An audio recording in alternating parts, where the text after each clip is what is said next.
1. Hello, ladies and gentlemen. Welcome to the Giga Geeks episode 4. I can't believe we lasted 4 weeks. Or actually, been going on for 4 weeks. You've only been with us, what, 2 now? This is number 2. Yeah. Maybe we can get you in on more. Yeah. I like doing it. I like to talk to people, get video games off my chest because my wife doesn't like to reciprocate. You can't say I blame her. She's waiting for the new Sims DLC. Apparently, they have a new one coming out at the end of the month. Oh, jeez. Oh no, she disappeared. Where'd you go? Panda. Oh, let me send it back. Panda.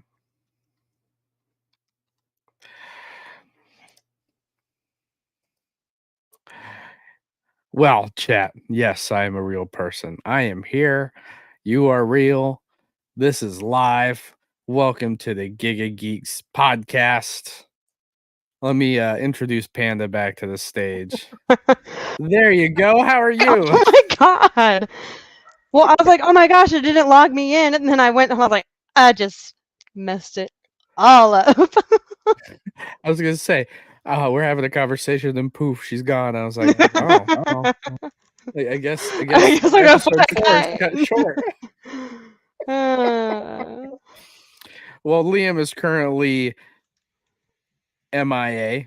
He'll show up when he shows up, just like last time. And yes, Panda is a real person. What do you mean? I'm just looking at the chat. My uncle's being a weirdo. Hey, he adopted me like 2 episodes ago. I know. Rude. Crazy. I don't know why he'd want you.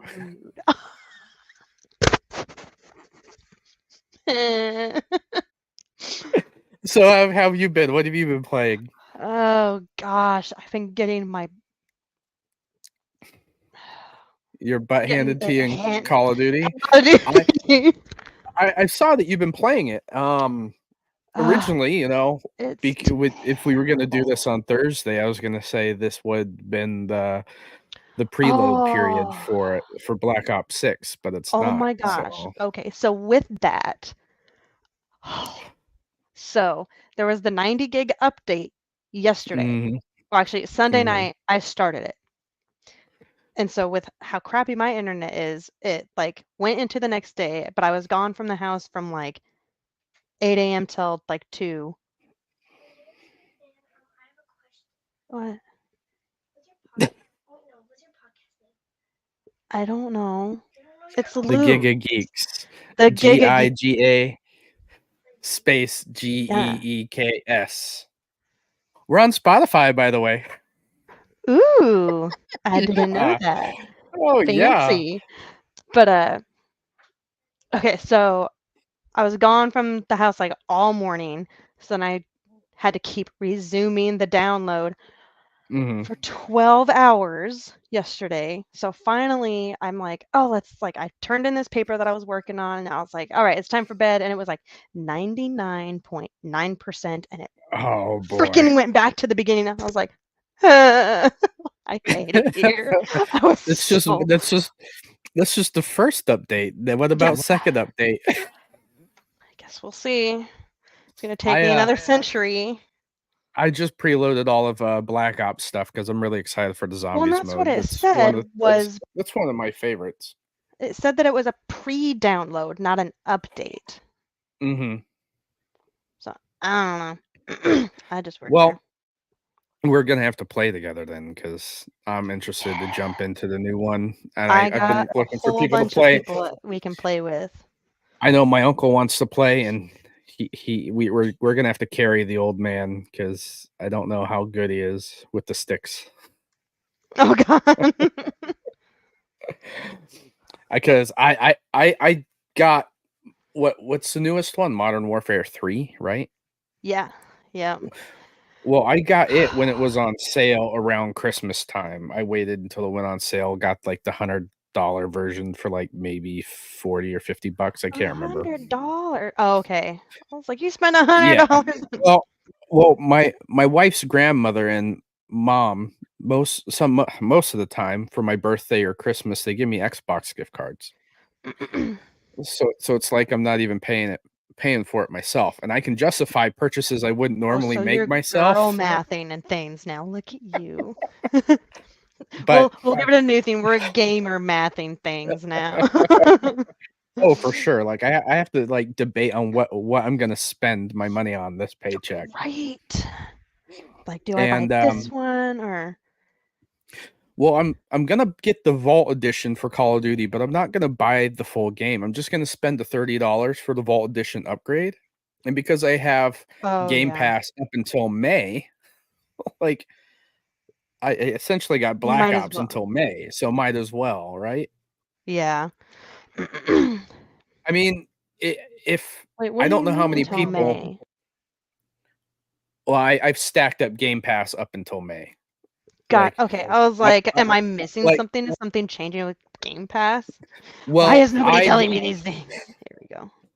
That's before I better. started my podcast, when I did like the game reviews, I have two of them up. I have Liam's and somebody that I regret having on, but I don't hide shit because I'm not And embarrassed. oh.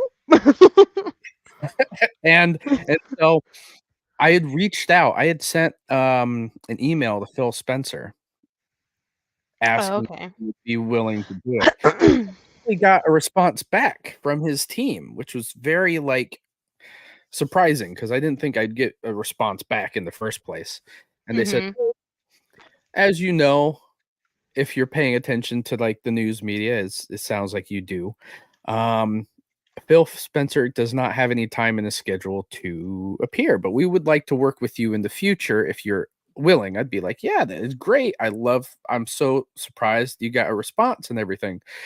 Well, they're Right. like, hey, tell you what, we'll give you 3 months of Game Pass Ultimate, and we'll reach out later at a later date. Well, I had already been buying like the 3-month Game Pass here every few months just to like Right. keep stacking it up. So that got me from what is it, January, February to May or something like that. Like I have Game Pass for I've had it for like almost a year without having to pay for it, and now I'm just gonna keep like stacking it every few months Huh. just to keep adding 3 or 4 months. It makes it easier so I don't have to budget it out later on. Fair enough. That's But one of yeah, those that's one of my like monthly things that I count for. well, gamer math, it's actually cheaper to buy the 3 months than it is to at one time than it is to pay monthly because it's like But that's $20 only for you. it's well, I spend $44 for 3 months and it's $20 a month for Game Pass Ultimate. So I'm No, not I'm not. yeah, it is. I mean, I think the price is actually going up. It's supposed to be for Ultimate. So shows how much I'm paying attention to my finances. Well, tell you what, I'll bring up Amazon right now and see what it is. See what it is. Game Pass Ultimate. Okay, so 1 month is still like $16.99. Like Okay. That's what I that's thought. I quite was like, I swear I'm like budgeting for $17. they were I mean, talking that's like about $3, but raising the price to $20. I rounded in my head to $20 because it's yeah. $4. It's what, $3 shy?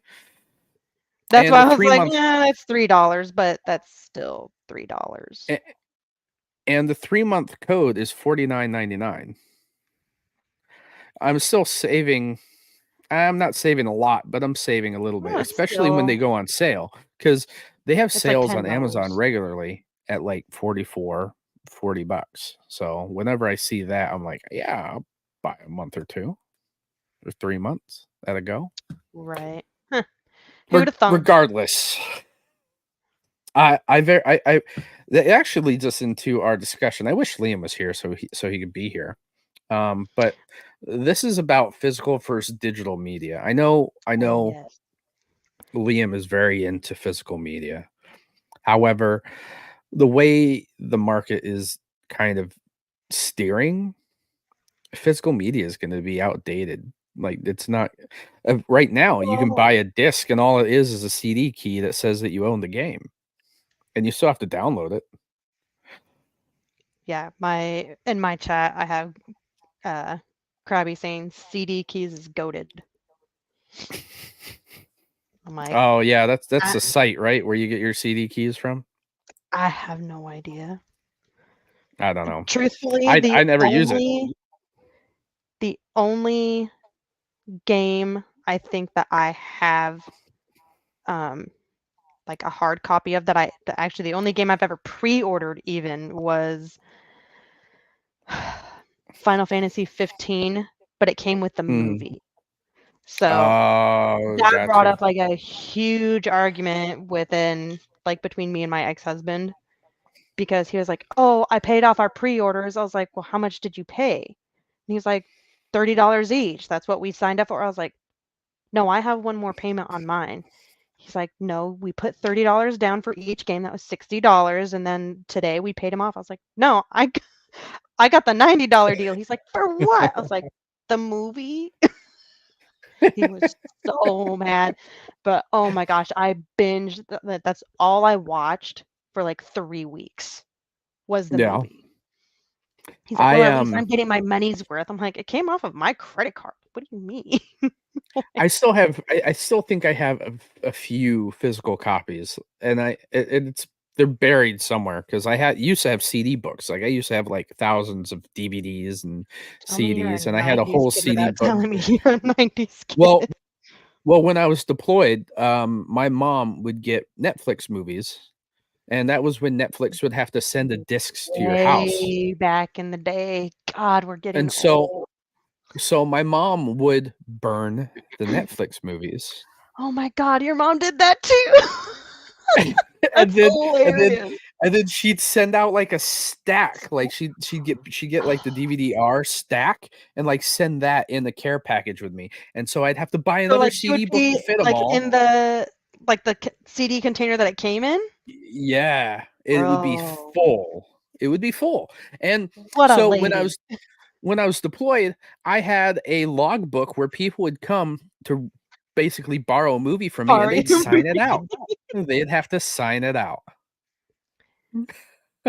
So, and I did the same for games because I was very big into physical media at one point, and I always had the idea, digital is not going to last. Not many people are going to do it. They're going to still want the physical media. Well, I was wrong. Yeah, well, and isn't that the thing with the new Xbox that's coming out? They have a white. It's like oh my freaking goodness! My friend Grail just told me about this. It's almost like the Amazon Fire Stick. You can download Xbox Game Pass on a Fire Stick and play it with a controller and stream it to your TV. What? Yeah, you don't even need a console anymore. Like Xbox is doing the right thing because they want players to play on the cheapest thing possible wherever they want and still be incorporated in the ecosystem. Well, yeah. Which I think is a brilliant idea. Other people look down on it like, oh, they're shit. They're just going third party. No, that's not the case. Like they're putting a lot of their games on PlayStation right now, and if you think about it, that's a very smart decision too, because it's allowing people to play where they want to play, but they're still going to rake in the cash because people are going to play or pay money for their games, especially on PlayStation. Like Sea of Thieves was the number one on PlayStation sales charts for a few months before it even released on PlayStation. Really? That is wild to me. And maybe I just don't like it that much. I mean, I love Sea of Thieves, but it's as we discussed in the last episode, it really elevates my heart rate. But think about it. Like at $40, if they made 1 million sales on that, that's $40 million they made off of PlayStation users. I mean, yeah. That's crazy to think about. Like I have buddies at work that are PlayStation diehards, and I don't understand why, because the console wars are dead. If you are being tribal to a console, then you're not getting the full experience of being a gamer. Because I game Yeah. where the games are.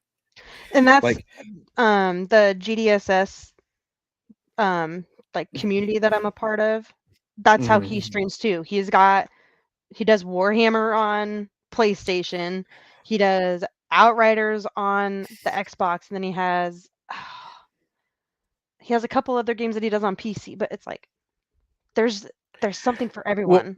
Well, that's the thing. If you're a hardcore gamer, you have multiple consoles in the first place.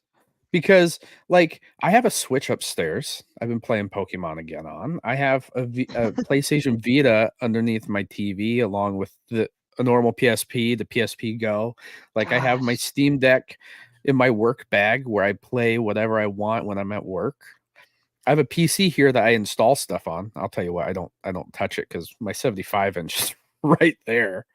Like, to simp for a console is the dumbest thing in the world in I today's have day and people in age. my chat that were like that said, yeah, console wars, nah, never give a shit about that. And I have all three.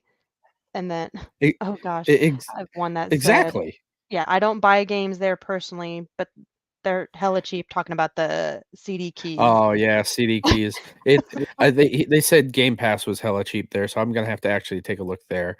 I very rarely trust some of these sites though. When it comes to cheap stuff like that, like Green Man Gaming, there's been like lots of controversies over that, and I just wait for Steam sales. To be honest with you, I'll pay $1 or $2 more than what the sale is on some of those other sites just to have the peace of mind of having it on Steam. And I play absolutely everything. Like, I have God of War, I have Horizon Zero Dawn, I have Days Gone, all on PC, and I can play them all on my Steam Deck. So why do I need a PlayStation?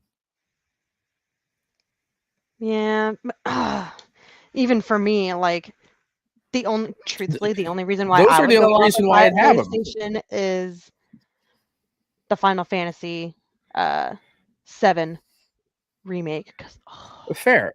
But here's the thing, like that's the issue that I'm with. Like, all the games I just bought on Steam are the only games I would have bought for PlayStation if I were to have one. I would have a $700 box that sat on my shelf that I rarely ever played except for maybe 1 or 2 games a year. Yeah. Like, as far as a gamer, as a dad, as a husband, like, thinking about like a $700 purchase on something I'm barely going to use, it's not feasibly No. doable.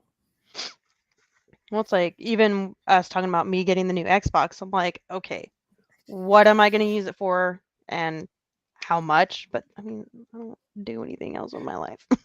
Well, you play pretty decent amount. I see you on every night. I play, yeah, I'm for on the most part. all the So time.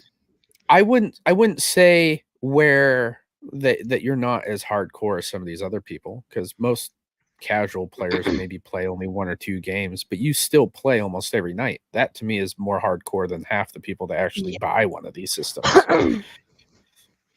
Yeah, and it'll be more of a matter of time for getting a PC, but I can't wrap my head around the whole dynamic of PC. And I guess that's even where, like, because you don't have to buy like discs or anything for PC. It's all downloaded.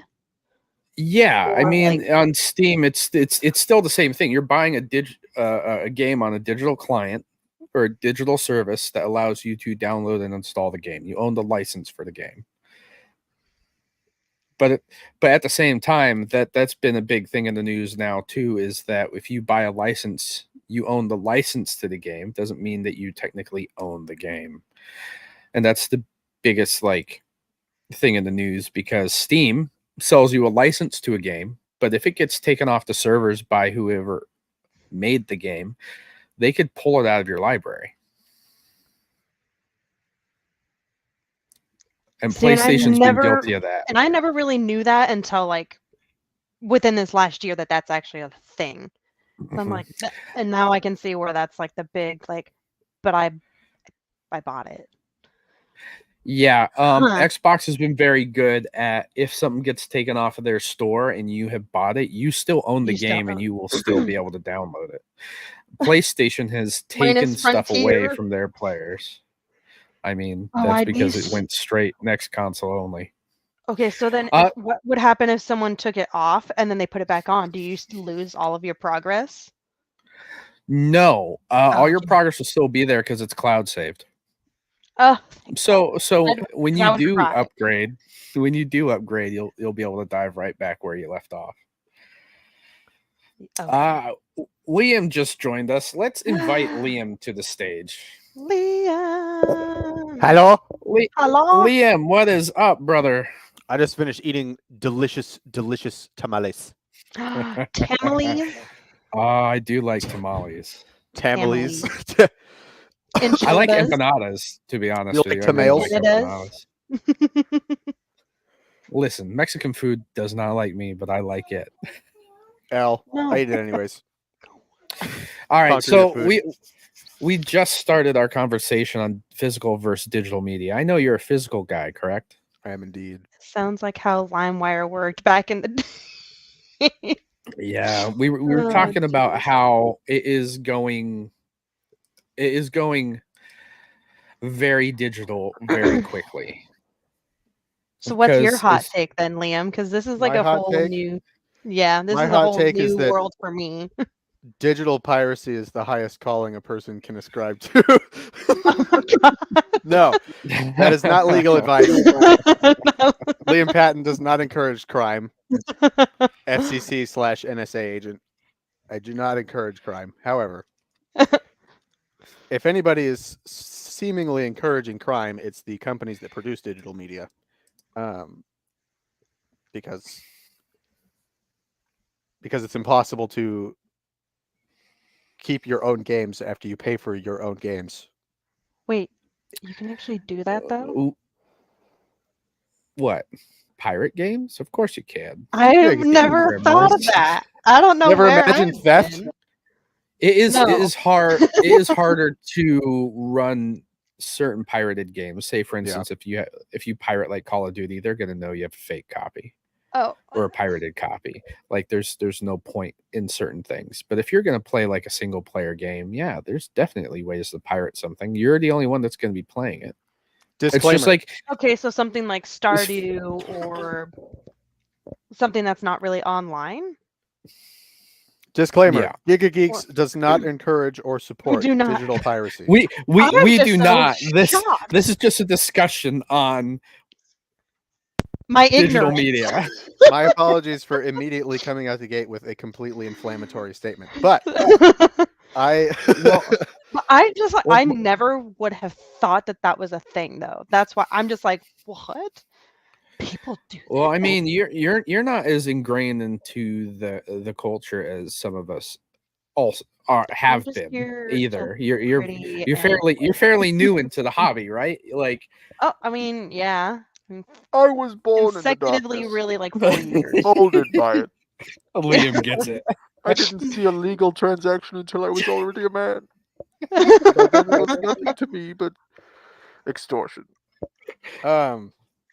Well, I was saying, Liam, that most physical media now has, especially video games, has just like the license or the code that says that you own the game, and you still have to download it. So Yeah. the point of having physical media nowadays is going down the drain. Except I, a doomsday prepping conspiracy theorist crazy Oh person, God. I find terrific value in being able to completely go off grid and still play my games. Well, here's the That- thing: if you have a game that you have to reinstall and it requires online service to do so, and he disappeared. He probably did what I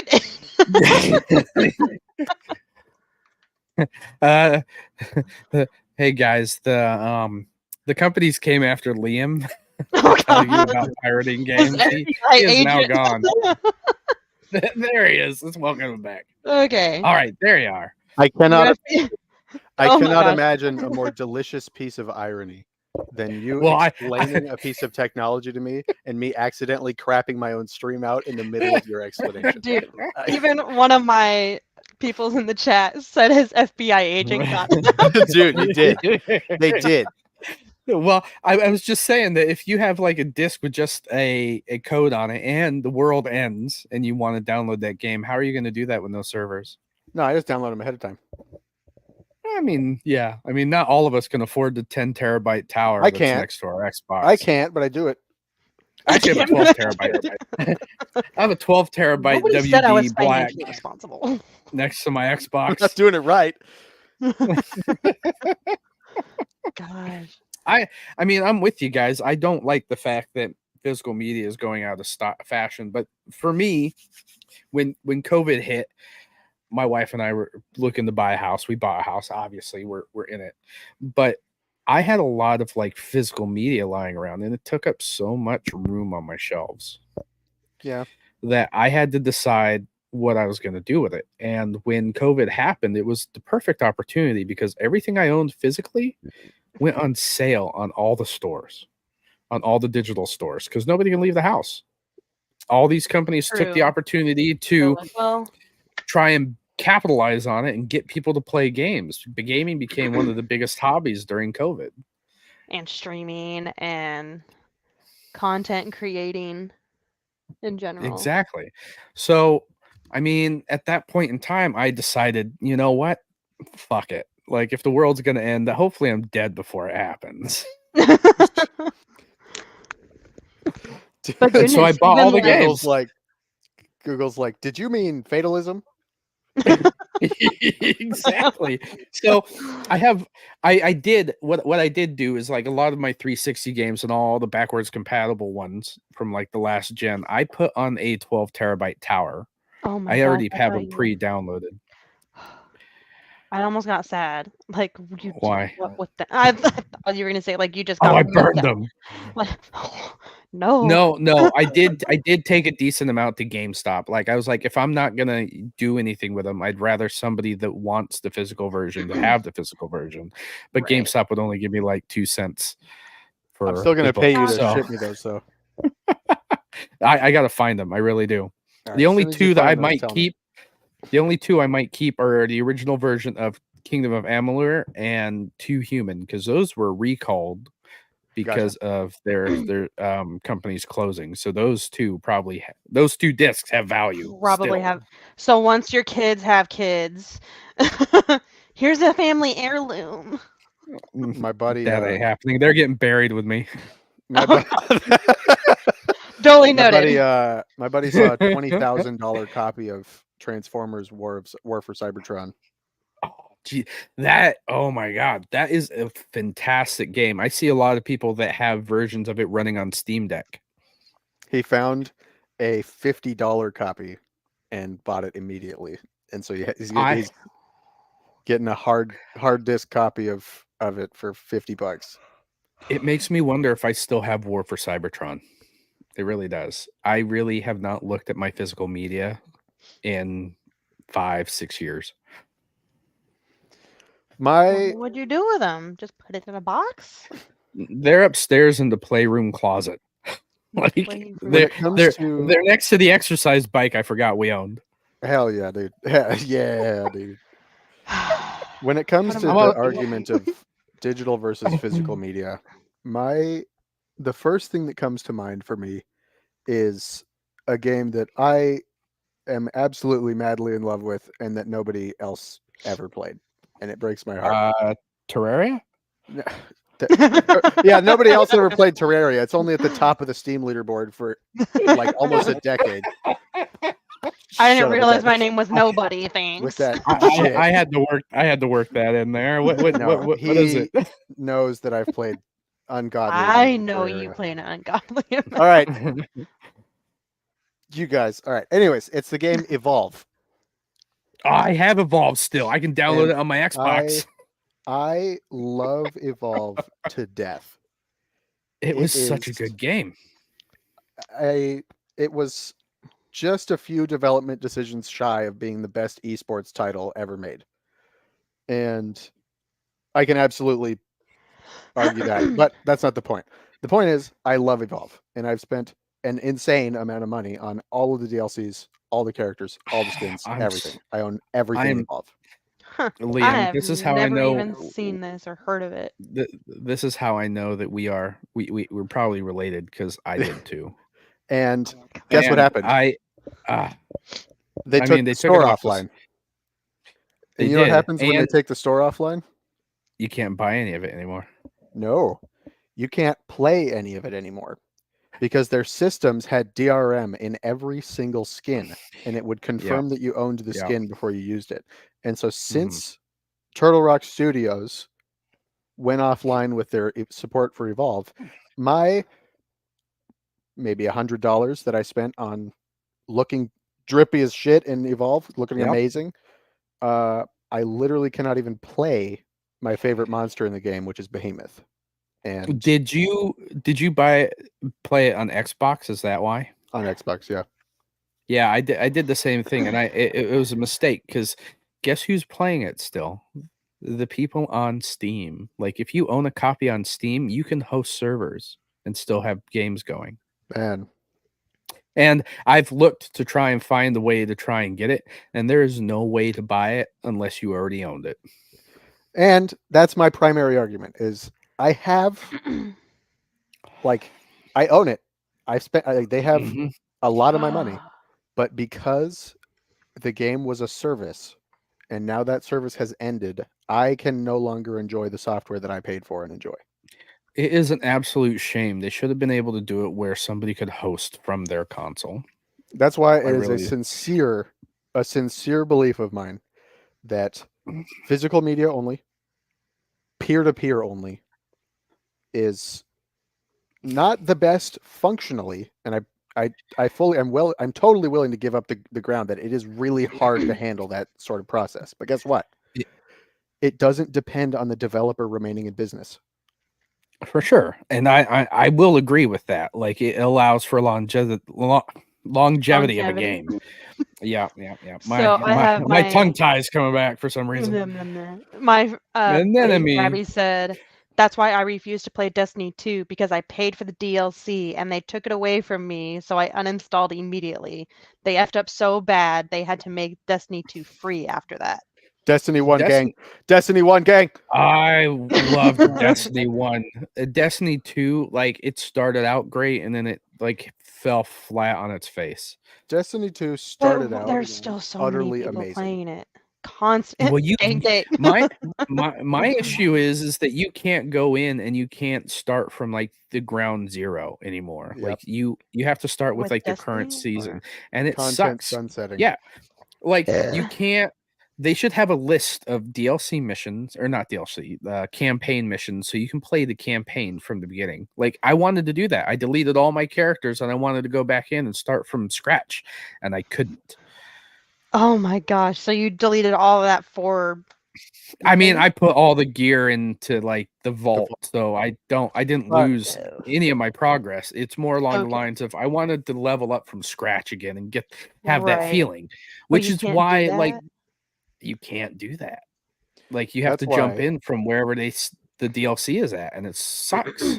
There's an extremely, like, I am fully willing to acknowledge that from a technical and functional standpoint, there's nothing better than games as a service.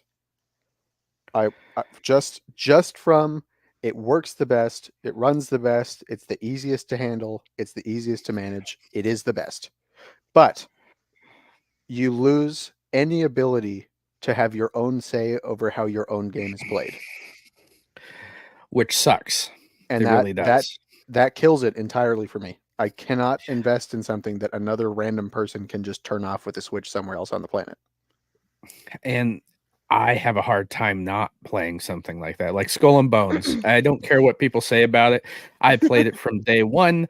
I absolutely love it. I keep going back every season to play it. You were on it. It's before. It's just like, wow, like people are still playing World of Warcraft. I can't believe that. Like, do you not get bored of games? Granted, this is coming from a lifelong Warframe addict, so I'm not gonna like high and mighty anybody. I'm just saying it's dumb. It is dumb. And you know, the games that could benefit from live service don't. I was talking to my uncle today, and he hasn't bought a sports game because every year they just slap a new number on it, update a roster, and ship it out.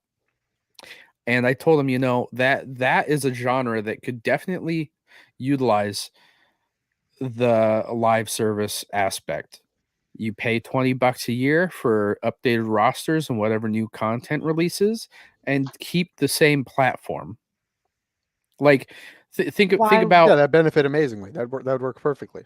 It would work great because Panda. Let's put it this way: like, you pay maybe once to get into the platform. Like, right. Apex Legends is pay for free, but you're paying for a battle pass every season, correct?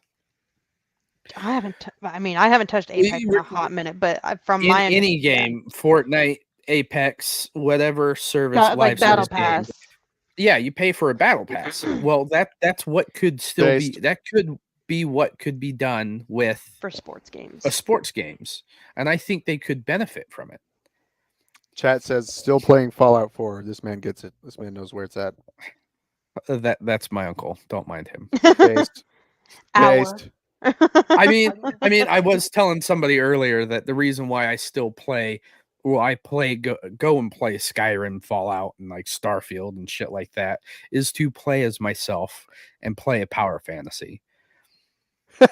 Yeah, because we were talking. I was talking to somebody on Xbox. They saw I was playing Skull and Bones, and they were like, "Hey, are you doing all right? You're playing Skull and Bones." I was like, "Yeah, I've played this from the beginning because I actually what do you like mean? it." Yeah, exactly. Like, I don't care what you think. I'm gonna play what I want, and that's what the whole community I want to inspire to do. He's listening to jazz music again. He's in a jazz music mood, guys. Everybody has a tell that they have that they're like, he's in a bad spot. It just, yeah, exactly. He was, and I told him, I was like, listen, I'm playing what I want. And then they were like, I can't say I blame you because I spent the money to buy Dragon Age. I was like, so did I. I don't care about the stupid woke garbage that's being spoken about it because I could care less if there's transition scars in a game. I'm not going to use them. I'm not playing as somebody that's trans, so it doesn't matter to me. Thank you, Ken. He comes for you, by the way. I think you might have a crush. Hell yeah.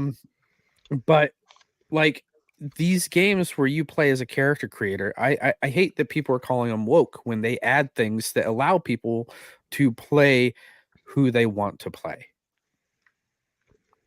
Yeah, because character customization at that point. Exactly. Like, it has nothing to do with how the game's going to run. Like, if you look at Starfield, they had pronouns. They had they, them. They had her, she. Her, she. Might be kisses. I like and then he, him. Way. Yeah, like exactly. Butterfinger. Three Musketeers. Coca-Cola. But as far as like how the game played, it didn't matter which one of those pronouns you picked. The game still played. Nobody treated you differently. They all treated you like you're an idiot. Like, yeah. I don't care what your gender is. I'm going to shoot at you. That's exactly. It reminds me of that video of that guy that was mad that there were pronouns in the game. I'm like, are you fucking kidding me? Like, it doesn't pertain to you. But like, it's like, not physically you're not they them. You. Exactly my point. Like, I understand that the woke agenda is damaging stories, but when it is incorporated in a way that really doesn't have anything to do with the story, such as character creation, why is that a big deal? I think of it as flesh versus skeleton, and I can explain this very, very succinctly and perfectly. All right, what do you got? Very, very skinny people have problems with their skeleton because your muscles protect and support your bones, and they stop them from being injured. Very, very fat people have problems with their skeleton because it puts extra weight on it, extra wear on your joints, extra strain on your bones. Mm-hmm. When the skeleton of a game, when the skeleton of a story, who, what, where, when, why, the plot, the reason everybody's there, when the skeleton is healthy, I can handle whatever skin color, I can handle whatever weight, I can handle it. It doesn't matter. The game's fun, the game's cool. When the game doesn't have enough, the skeleton suffers, and when the game has too much personality, the skeleton suffers. As long as you keep that skeleton cool, as long as you keep the game itself fun, healthy, enjoyable, I'm there for it. I don't care. I definitely feel like I was going to say I definitely feel like this is what we've been talking about the last few episodes, is that if the story and the gameplay is great, then what's the sexuality of a character matter? Like really one of my each their own. In Fallout New Vegas, there's a character named Arcade Gannon, and he's gay, and it literally does not impact the story at all, not even a little bit. Well, that's the thing. Like all of these games from the past have always had characters like that. Yeah, and so people it's just the fact that they're highlighting them now. Exactly, and it's like representation. Well, God, think of Fable. You were able to be a homosexual. Oh yeah, and that came out but it didn't matter. Literally 2001. The first Fable I think came out in 2001. I don't want to look it up. I'll look it up. I'll look Googling gay sex Fable. Oh no! Like you didn't see anything. That would have made it fun. It was more like, oh yeah, 2000. Push it harder. I was close. Oh, yeah, you turn into Arnold Schwarzenegger. You can punch kids too. Only when I'm gay. Punch them where? In the face. You could punch kids. I forgot about that. In Fable? Yeah. I've been missing. You tell me you don't test that in every video game you play? No. Dude, I got problems. It's okay. Oh man. I boot up a game. All right, I'll tell you exactly what I do as soon as I boot up a game. I go straight into instantly I'm going to figure out what the game's boundaries are mode as soon as I get in. Like, oh my gosh. When someone wakes up from a coma, they do that like finger thing where they move their hands and they see like how much they can move their hands, and you figure out what you can do and like learn your boundaries and your movements. As soon as I get in the game, I'm punching kids. I'm seeing how naked I can get my character. I'm trying to blow up buildings. I'm just figuring out what the boundaries are of what the game can and can't do. So like cyberpunk status where everyone was making cyberpunk ginormous schlongs. I am mentally ill. If you make a character in Cyberpunk that doesn't have a huge penis, you shouldn't play Cyberpunk. So... I make him realistic, damn it. I'm a grower, not a shower. Even as an adult, you can literally punch them until they cry and they go get the card. Hell yes. Punch children. Gamer Geeks 2024. That's a good thing we're not Gamer Geeks. Whoever the Gamer Geeks are screwed. Giga Geeks. I literally have a stamp up in the corner, Liam. I read it. I just am dyslexic and an idiot. You lick dicks? Did you taste it? How did it taste? Does it taste like schnozberries? The schnozberries taste like schnozberries. Anyway, well, I don't know, man. Just punch children in video games. I'm not... Liam, I'm with you though. Whenever I play a brand new RPG, what I do is I play not to actually get into the game, but I play to learn how the game plays. Like, I want to know how the gameplay works before I decide how I want to play it. And I did that with Starfield. Like, I created a character, but the first playthrough didn't matter to me. I did whatever. And I think about it like I get all my insanity into the first probably hour of gameplay. Mm-hmm. I've gotten very streamlined and very efficient in figuring out exactly what a game will and will not allow me to do. Mm-hmm. So that first hour is usually spent as just a terrorist, and then I get into the story and just become totally immersed in it. Well, I mean, as far as like RPGs go, you know, I'm a role player. I like to get into character when I play, so I have to like get that part of me that doesn't want to conform out in the first couple hours before I decide who I'm gonna be. Yeah. Speaking of which, Dragon Age is coming out, and I will be attempting my first review video with Dragon Age. So I'll be recording like gameplay. I'm probably only going to record like the first 2 hours and then talk over it with the actual review. But I'm going to complete the game. But I am not going to like record me just killing whatever for the hell of it. Are you sure? Maybe I'll throw a few clips in there. Perhaps. Like at the end. Yeah, like I do want to create an unbiased like review that isn't tainted by everybody else that's currently talking about it. Yeah. Because I've purposely, like, as soon as I saw all those woke articles and stuff, I was like, okay, I'm gonna stop paying attention to this. I'm gonna play the game because I was a big fan of the original Dragon Ages. Origins, Dragon Age 2 was mediocre, and then Inquisition was fantastic. You'd think that I would have actually gotten into those, but I never was able to.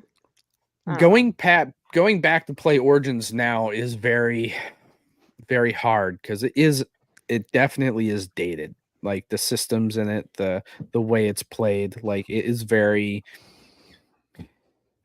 You have to have patience with it. 2 was more of an action RPG type of game, like Fable would have been. Maybe that's what my problem is because I don't have any patience. And then Inquisition there's was a problem in general. It kind of blended both the Inquisition blended both the kind of play styles, and I guess Dragon Age Veilguard is going to be completely different in the aspect that it is going to play like any normal action RPG.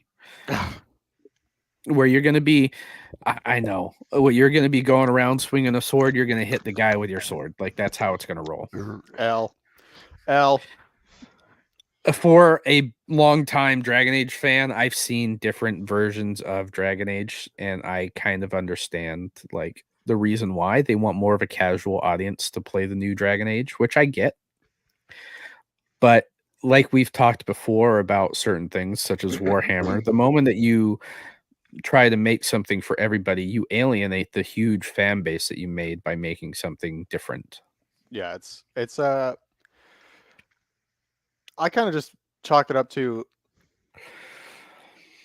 a lot of people have very good taste in a specific thing. There's like, it's very easy to pick one topic and learn a lot about it and become good at it and know what you're talking about that topic. The average person is a fool.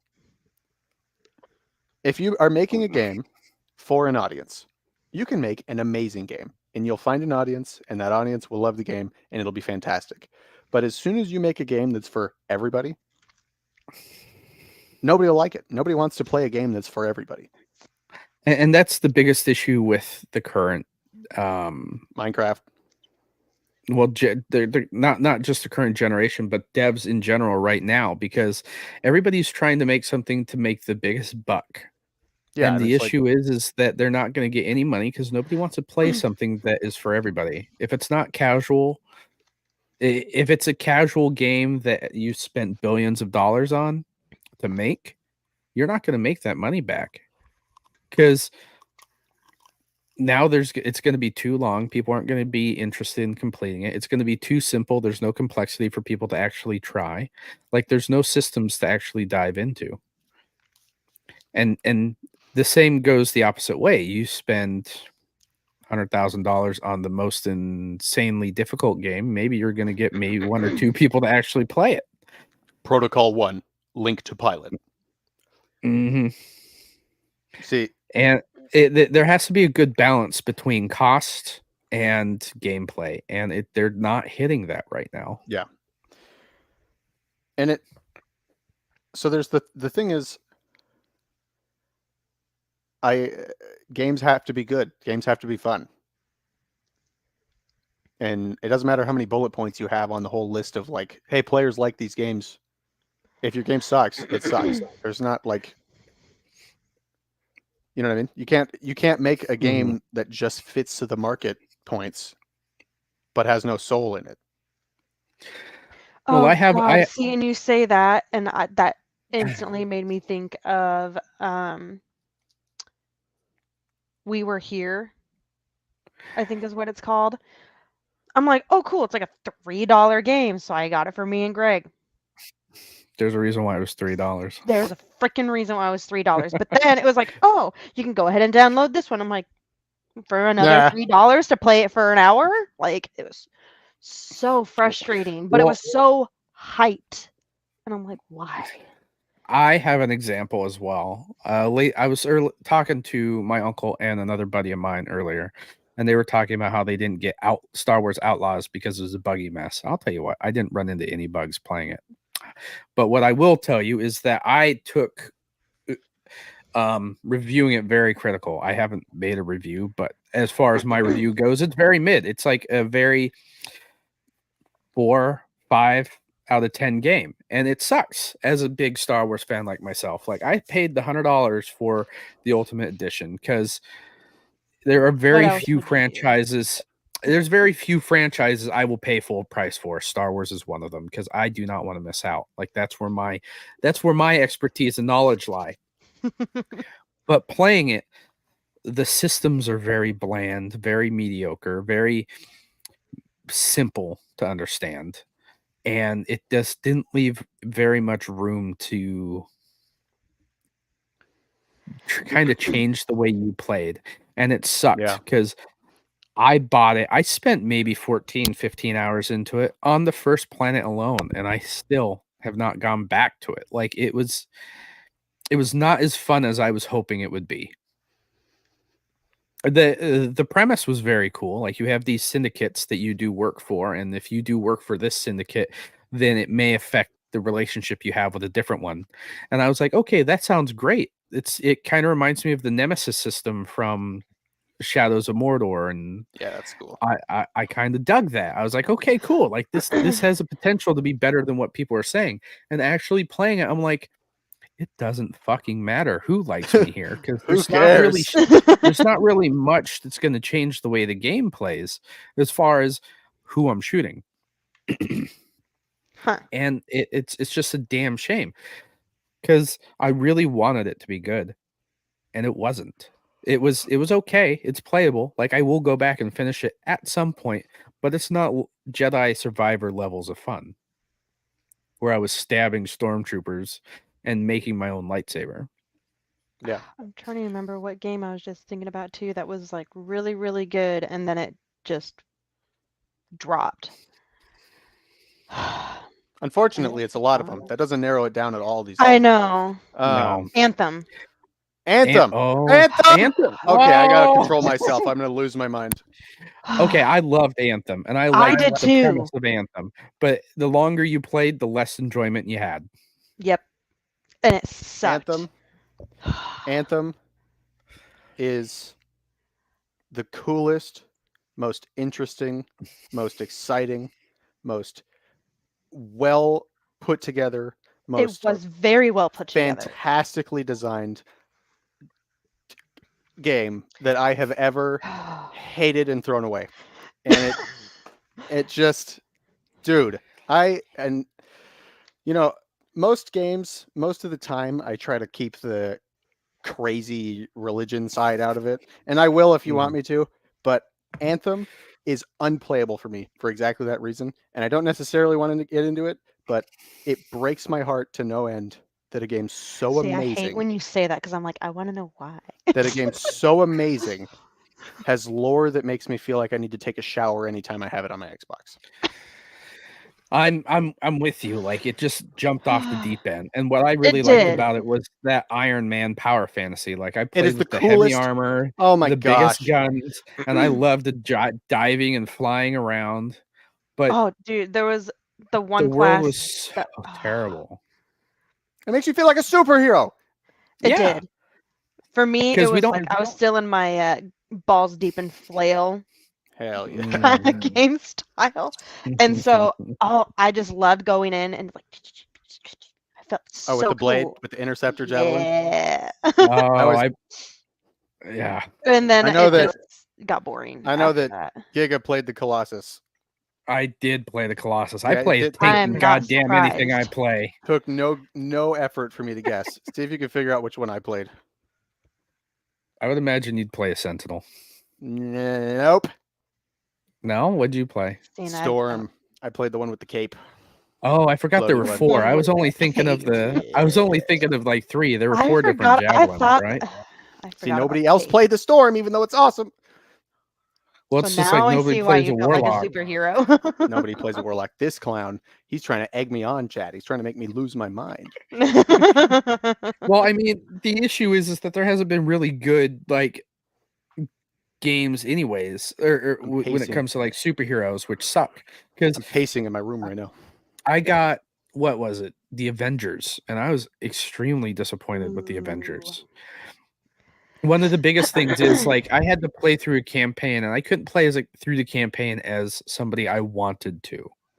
Like they introduce you with the tutorial mission where you're playing a few minutes of each character. You play as Iron Man, you play as Thor, you play as the Hulk, you play as I can't remember who else. However, but you played a few of them to be like, oh, I really like the way this one feels. I don't really like playing as him. Well, when you go through the campaign, you're playing as this character who is a superhero in her own right, but they're introducing her as like a teenager. Like, I don't want to play her. I'm not here for a random character. I'm here for Iron Man. I'm not. I want to play as Thor. Like, I want to go around with my hammer beating people up. And you couldn't, like, you could do that on like some of the other game modes, but as far as like a story goes, like that's what I wanted to do. I wanted to dive in, pick the character I wanted to play, and then play the campaign. Download an Avengers game, and they're like, "Oh, you thought you were going to play as an Avenger? No, No. Like, what the hell am I here for?" Well, what also sucked about it. Oh, go ahead. I was going to say what also sucked about it was that it was a $60-$70 game I paid full price for, and then it was littered with microtransactions and skins for all these characters to play with your friends. Yeah. Are you fucking kidding me? Go play Prototype 1 and Prototype 2. That game has free skins everywhere. I love Prototype. I have both of them. I have multiple copies of that game. Man, my joke just totally fell flat. That's all right. I know what you're talking about, but I don't. Unless you've played those games, and you're not going to understand. Panda, you eat people and assume their physical appearance in the game. So free skins everywhere is. Yeah. I mean, solid. The other solid like superhero game I played was actually a PlayStation game, the Infamous games, Infamous 1 and 2. I like watching them, but I don't know how to get them. They were really good. They were on like PlayStation 3 because 1 and 2 came out when I was still in Japan. I think 1 actually came out before that, and then 2 came out while I was there. But I did get to play them, and they were really, really well done. They came out around the same time as Prototype, and they feel very similar. It's just something about the way that the Prototype games work. It does superpowers so well without breaking lore, breaking like progression. Because they give you power, but they give your enemy power too. So you don't have this like, you never feel overpowered, even though you are totally overpowered. It's never like a. And another one, this is very, very key, is their powers. I mean, they don't make any sense in real life, but they make sense in the story. And there's so many games and so many things where they give you all these amazing abilities that have no real reason to be there. I mean, that's just gaming in a nutshell. That's what I mean. But so many games totally fall flat because they misunderstand the point that like your game is supposed to make sense. Wait. You want your games to make sense? Yeah, it's amazing. Wow, that's a genius concept. I think you can make a great game that way. What a ridiculous idea. That's too difficult. Well, it's just like the argument being about respawning. Like in a game that doesn't really make sense, especially if you don't characterize it. Like there has been very few games that have done death well. Destiny is one of them. Like they bring you back to life with a ghost. Like there's an in-game respawn. There's an in-game lore reason why you respawn. I'm trying to think Dark of Souls, what other game you actually die and then wake back up at the bonfire. I mean, do you really die, or do you just 100%. Like in Dark Souls you actually die, and there's quite a few things in the games that actually change and are different based on the number of times that you've died because of how things happen to your character. And well, that's what I'm that's saying. a game I'm not gonna play. Yeah, you are. Like games that Get good. Trying. You don't have to, Panda. Dark Souls. You don't have to. There's no fault for playing a game on easy. It just means you're weak and you're gonna die We got when the apocalypse happens. baby casual game. I'm getting bullied. It's okay. It's just Dark Souls. I don't bully on anything except Dark Souls. When it is for the Surge. I'm not a big fan of Dark Souls either. I was a big fan of Elden Ring, and it was surprisingly because it was more open world. Because I didn't like being funneled into somewhere after like spending so long to try and get to a place, and then only having one way to go. I bet you guys have actual fun and things. I play Dark Souls because I want to suffer. I play most games because I want to suffer. Vicariously. I want to. You want to suffer? I'll play Alien Isolation on Nightmare. Hell yes. On Nightmare with the broken thing, and you play video games for fun. I play video games to feel vicarious agony of my characters. We are not the same. And I play video games to stem my brain. Yeah. I'm autistic. I'm trying to find that meme I sent the guys, with what it really said, and I can't. I'm like, I don't care anymore. Nice. I play everything on hard just to like prove that I can. That's my thing. I'm a little baby. I don't play on hard. I'm trying to play for the story. Yeah. Like I beat Doom 2018 and Doom Eternal on like the hardest difficulties, and then I went back on easy to like get all the secrets that I've missed while it was playing. Like John That's Wick the only walking time. through an orphanage. That's the only time I'll go back and play easy is when I'm like, okay, I missed a secret here in this level. Let me go back and just mow through it to find it. And just pop that like achievement type of thing. But as far as like how I play games, first thing I'm hitting is that difficulty setting. So and speaking of that, I just downloaded the new Dead Space. I haven't played it yet. I've had it for a while. Dead Space. And because I got that 2 terabyte Xbox, I've been downloading all the shit that I haven't, had on my hard drive. And man, I went to go start it, and it gives you a difficulty setting. And the hardest difficulty setting is if you die, you start from the beginning. YOLO. The only you'll get if you beat it, you'll get a cool skin and a cool gun skin for doing it. And I was like, yeah, that's tempting. Inside of you are 2 wolves. One of them wants the skin and the gun. The other one knows exactly how this is going to go. I know exactly how this is going to go. And I had to listen to that wolf. I'm like, you know what? If I know what's coming, maybe I'll be able to do this.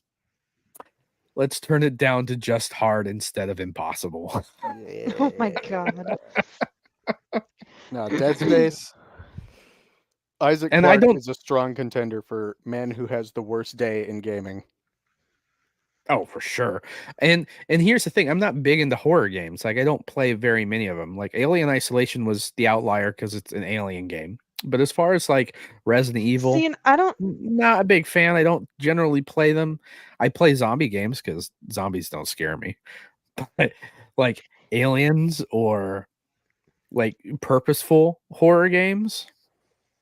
See, when you say alien, like under the category as horror, it doesn't like, it's like the line was drawn, but it was erased and still.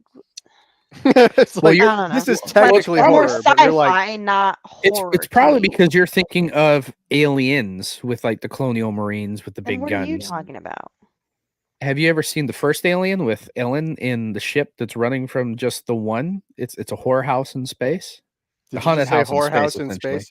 Are you actually? I would love a whorehouse in space, dude. Okay, Gosh, who did you say was in it? A haunted house in space. Sigourney Weaver. She was in the first 4. But the first Alien movie is a haunted house in space. Like, they have no weapons. They have maybe a flamethrower. 1979. Yep. But they don't have any like real way of killing this thing. She has to blow it out of an airlock. And that doesn't even work. and it Spoiler doesn't even alert, work. by the way. Yeah. Oh, if you see Alien Romulus, that same alien is back, baby. Spoiler alert. But as far as like it goes, most people have seen Aliens because it is considered one of the best sequels of all time. Same with like Terminator 2. Oh, but as far as love that the game goes, it is a haunted house in space. You're playing as Ellen Ripley's daughter who joins this operation to go look for her mom and gets stranded on this space station with an alien that's killing everything. And you get a handgun, you get like a revolver, but it doesn't do anything. And it doesn't to do the alien. shit.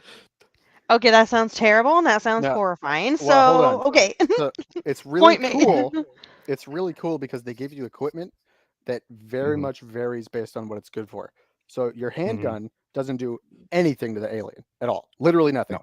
It is the Nothing. perfect pull the right trigger to summon monsters to your location button. But it'll kill humans in one shot to the head. Or those what were they? The synthetics. Synthetics. They killed the But synthetics. it won't kill synthetics very quickly at all. You need almost a whole magazine or multiple magazines even to kill one synthetic. On Nightmare, it's gonna take all your ammo, and then you're still not gonna kill it. So the things that they give you to solve problems, you have to use them very sparingly, and you have to figure out what they're good at in order to use them well. And it's really exciting because it gives you this whole level of tension of like, I just got a crazy gun. What's it good for? And the game's like, nothing except one thing. And when you figure out what it is, you're gonna love it. It makes you feel good. Oh, like, that's all it does. Yeah, you get that the sounds like flamethrower. a horror. Oh boy, I got a gun. I'm safe now. No, you ain't. You get the flamethrower in Alien Isolation, and it's good for jack diddly, except for the one thing that it's good at, and that one thing is the most valuable thing in the whole game. So you have this flamethrower that's awesome for one thing, and genuinely makes you feel unstoppable and supreme, but then it's garbage for everything else, or a total waste for other things.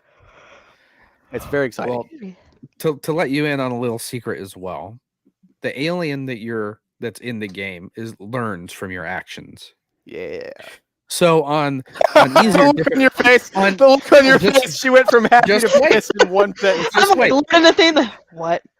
on easier settings, it doesn't learn quite as quick. On harder settings, it learns quicker.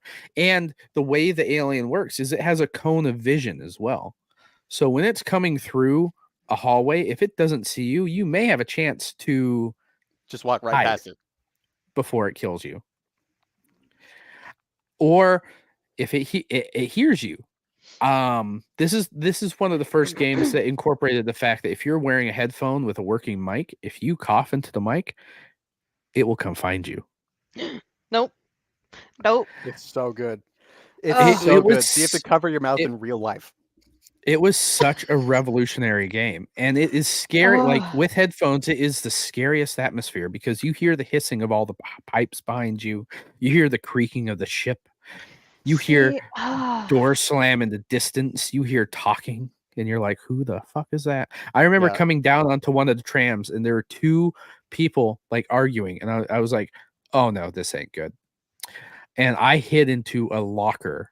Sure enough, guess what came out of a vent? The fucking alien came down, stabbed them both. I was like, I hit that vent for so long. The first time you're sitting in a dark room. Though, and like it really sucks that it's one of those like you have to hear kind of things, because that's why I went and got this. I'm deaf in my left ear, so it don't matter. Me too. So then how do you play? Tonight he plays hard. Easy. I have learned to look for clues or just die a lot.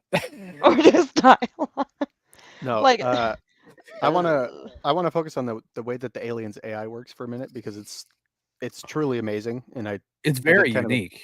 I did a fairly deep dive into how it actually works, and so something that the devs really wanted to point out is that there are two kinds of AI.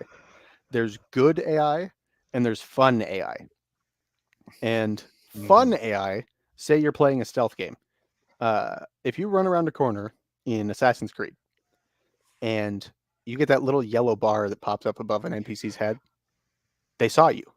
They saw you a little bit, but it's not quite enough to totally alert them to your position, and they'll kind of pretend to not know you're there, and then you'll move on. Their AI knows you're there, but it's pretending not to because it allows you to have that sort of leeway in a stealth game, right? That is a fun AI. A good AI is just difficult to beat. It's just hard. It doesn't pull punches. It just tries to kill you. And so what they did was they took the concept of a good AI and they put it on a limited character. So the xenomorph itself, the alien, it has senses and it has an awareness of the map based on only what it can see with its character. They didn't make a character in a game that's controlled by an AI. They made an AI that has to play the game against you. That just sounds creepy. It is, and it's so creepy, and it's awesome. There's very few like actual cinematic events. Like when you see the alien for the first time, that's scripted. If a few spots in the storyline, they are scripted events. But however, getting to those scripted events aren't. So you'll never run into the alien in the same place twice. And the devs confirmed this. There is not one safe scare in the entire game. A safe scare is when a jump scare happens and you might die, but you magically don't die.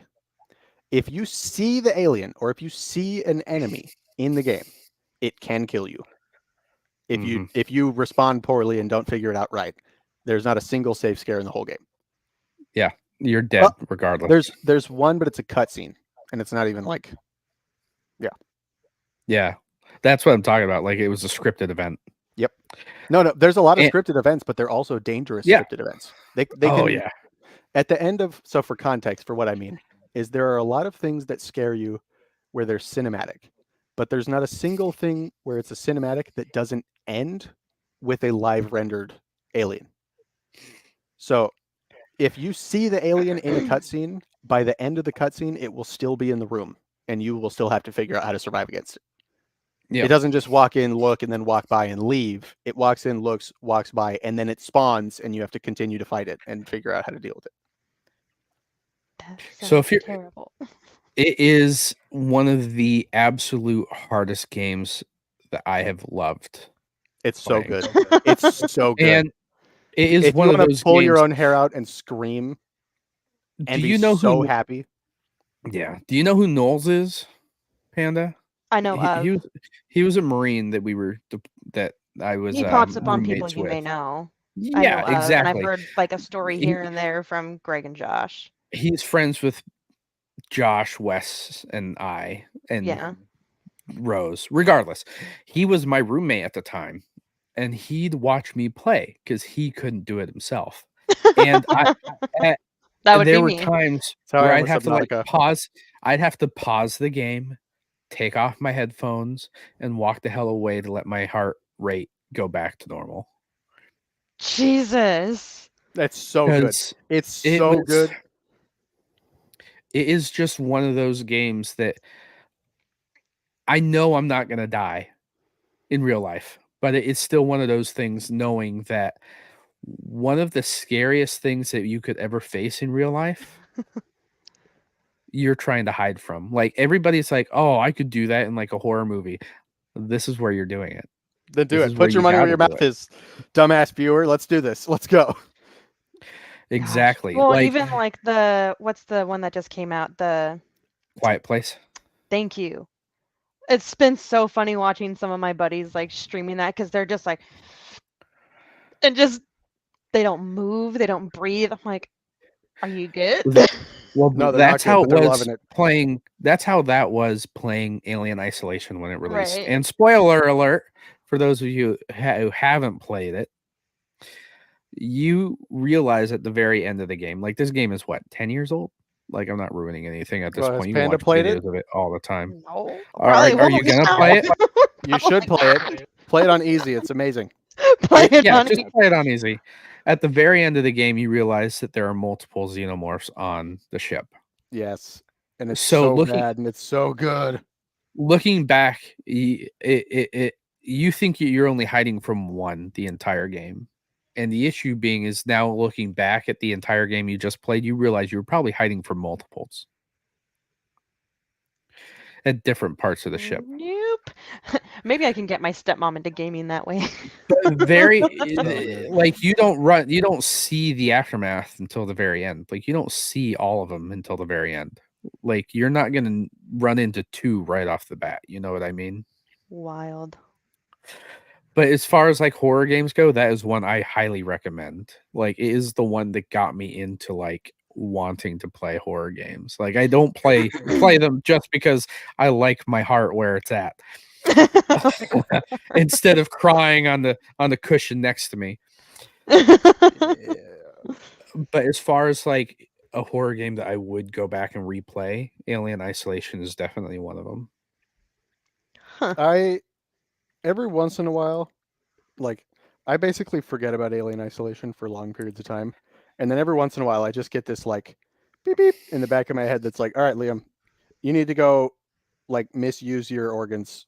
You need to go hurt your heart. You need to go make all your guts cramp up and your heart explode in your chest and go turn all the lights off and play Alien Isolation for a little bit. Turn the and I lights go, okay, off. yeah, it's good. I'm gonna put on my headphones, turn all the lights off, and just go absolutely torture myself in this game for a little bit. And it's good. It's the most like you can't play it all the time because if you play it all the time, it stops being scary and it stops being exciting.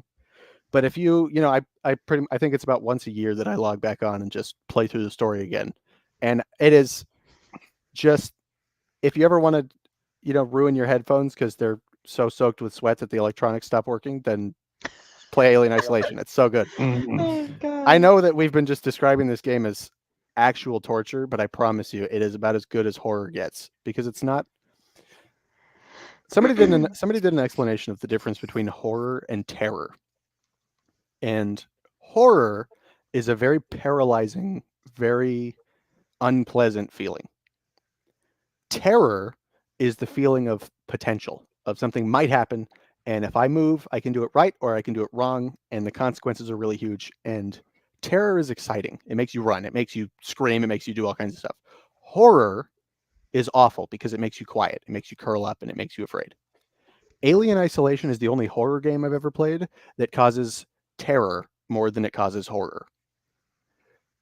Huh. It makes you run. It makes you excited. It makes you go, oh shit, I gotta get away from that thing, and run and jump into a hallway and hide. It makes you get up and do things. It's a good horror game that way. Yeah, horror. Most of the horror games I've ever played, they just make you want to sit there and curl up and just wait for stuff to end. But Alien Isolation, it gives you tools and it makes you go, all right, you can fix this. You just have to not be a little bitch, and it's great. My uncle said terror is aliens, horror is Event Horizon. Facts. That's pretty. Yeah, that's good. That's a good description. Yeah, that's a good analogy. So I know we've been on for an hour and 17 minutes. Let's start winding this down because I see my little boy on the monitor. He's waking up, and my wife has to work tomorrow. I don't.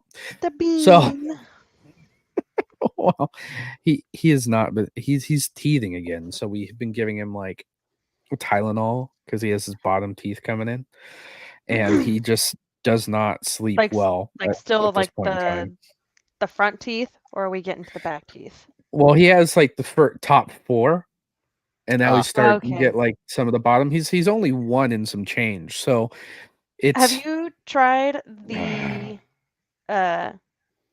Benadryl? I tried. No. There's. I'm just kidding, everybody. My wife won't let me. Hilarious. My stepmom would take like an ice cube and then wrap like a washcloth around it, and then like you get it wet, and that's because it's not. I don't know.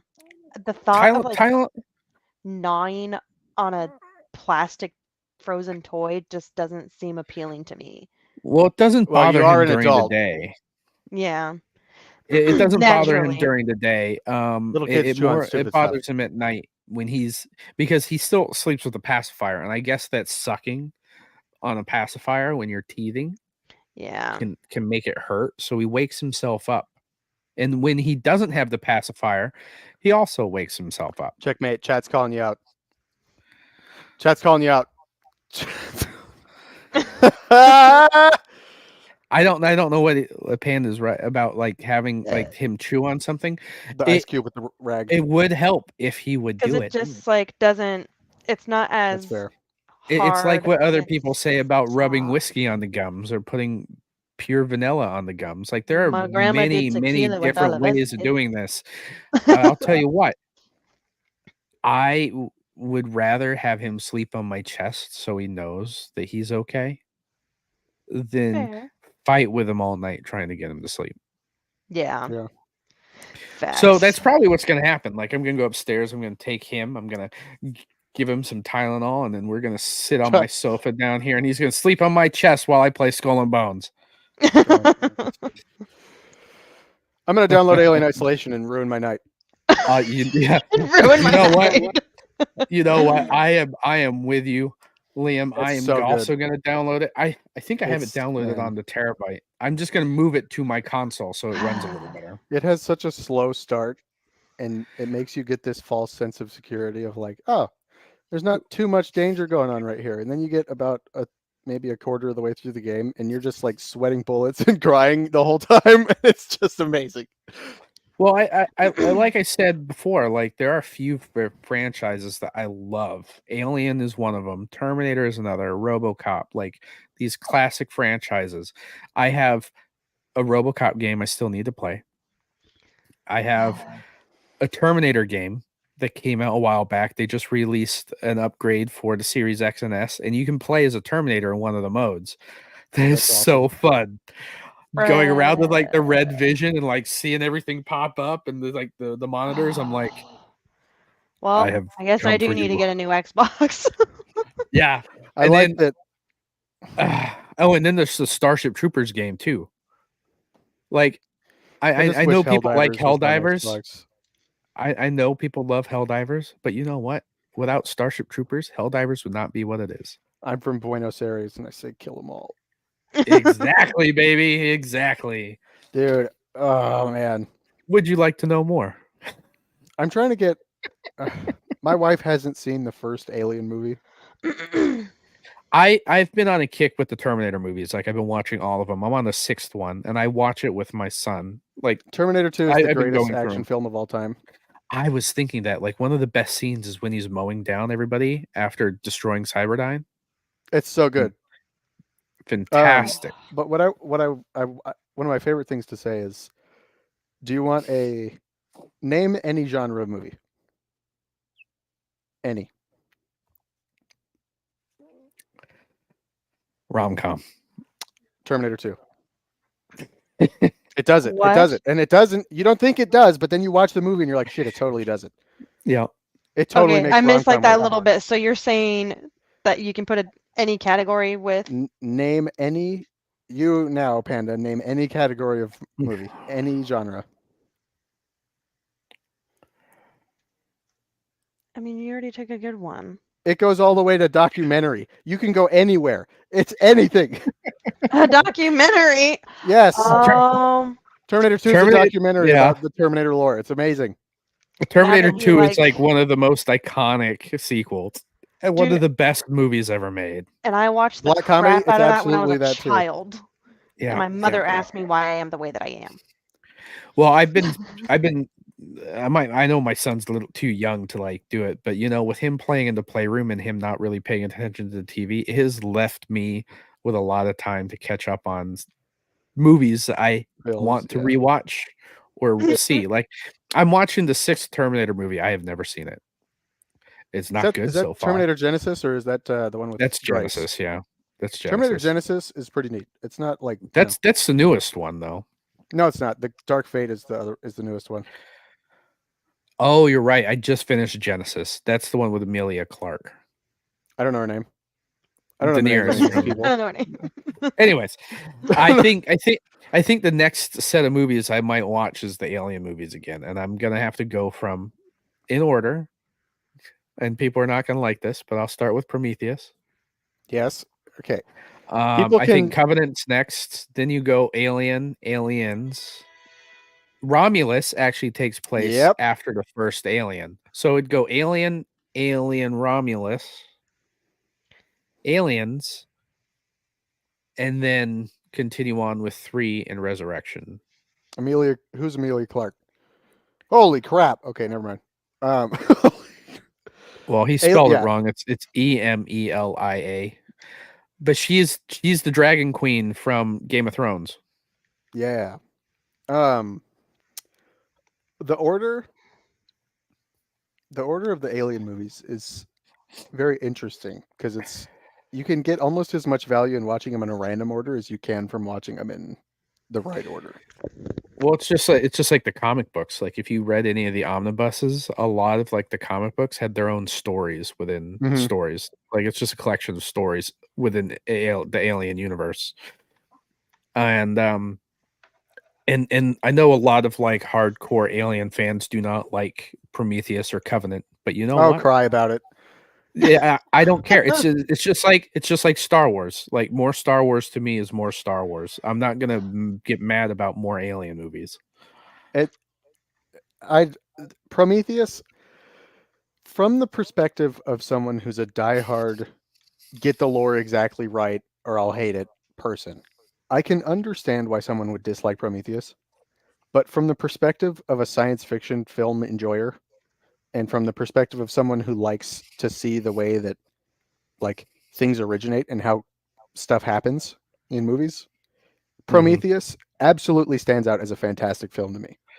And it was very good in my everybody opinion. says, "Oh, it's a bad Alien movie. It doesn't look right." It's like that's the point. Is it adapts over time? Like the whole point is that xenomorphs adapt and become more and more dangerous. Yeah, I mean it's just like to go into like the They're supposed to be crappy. You see that in the omnibuses. You see that like there's an Alien King that was made in one of them. Like I saw posts died on off like because it sucked. The point is that it's a species that adapts over time. And so when you have an earlier one and it doesn't look like a reasonable xenomorph, everybody's surprised and it's like, what? Yeah, it's a prototype. It's a shitty one. That's the point of it. You know what sucks the most about these franchises? What? The fans. That's usually what it is. It's usually the fans. I mean, I feel like that can be with any franchise. If you go into any franchise, you will find people that will fight tooth and nail for what they believe in within that franchise. And this is an excellent tie back to the beginning of what we were talking about earlier. And it's when you make a game or you make a story or you make a narrative of any kind and it's consistent with itself and its quality in itself for a specific audience, it's great. And as soon as you start to just kiss up to the feelings of the random people, you get garbage. Because even the fans aren't necessarily very consistent about what they want. No. Precisely. I'm not saying they're wrong. I'm just saying they're not consistent. They don't agree with each other. And so as the writer or as the creator, you have the responsibility to make it good before you have the responsibility to please everybody. Did you see Alien Romulus yet, Liam? I did not. I've been watching a bunch of clips of it, freaking myself out. It's great. It is out on Fandango or Vudu. Like I buy all my movies digitally now. Like I have a collection of like 500 plus on digitally, and I need to buy it this paycheck. Like I saw it in theaters in RPX. I wish I could have seen it again in theaters. Freaking out. Yeah, dude. It was so fucking good, man. The one that love the Alien franchise, love it to death. It's very convenient. I like how the topic sort of naturally flows into itself. One of my favorite memes I've ever seen regarding the whole woke bullshit in media thing is somebody was talking about a movie, and I don't even know what the movie was, but it flopped horribly. And the main actress in the movie said, it's because people aren't ready to have a strong female protagonist. And then the next shot was Ellen Ripley standing next to Sarah Connor, and the caption said, "That's cute. Your movie sucks." Yeah, I know exactly what meme you were talking about. It's like all these people. Oh, you've never had strong blah blah blah. It's like, dude, Ellen Ripley killed the devil in my childhood over and over again. It's like, no, I'm not trying to I just don't like get away whiners. from her, you bitch, is one of the most iconic lines in cinema ever. Like, all right. Okay. Before we get carried away again, ladies and gentlemen, thank you for joining us on episode 4. I know we barely touched on the digital versus physical media, but let's hear your comments, ladies and gentlemen. Subscribe to Giga Geeks on YouTube or to GigaGamerDad on YouTube. You can find us also on Spotify. You'll find me on Twitter. If you want to be part of the show, please hit me up. If you have opinions, please leave your comments on those sites. Ladies and gentlemen, we thank you for joining us tonight. Ladies and gentlemen, Giga Geeks out. Subscribe or I'll burst out of your chest. Nobody wants that. Liam is big. Oh my god.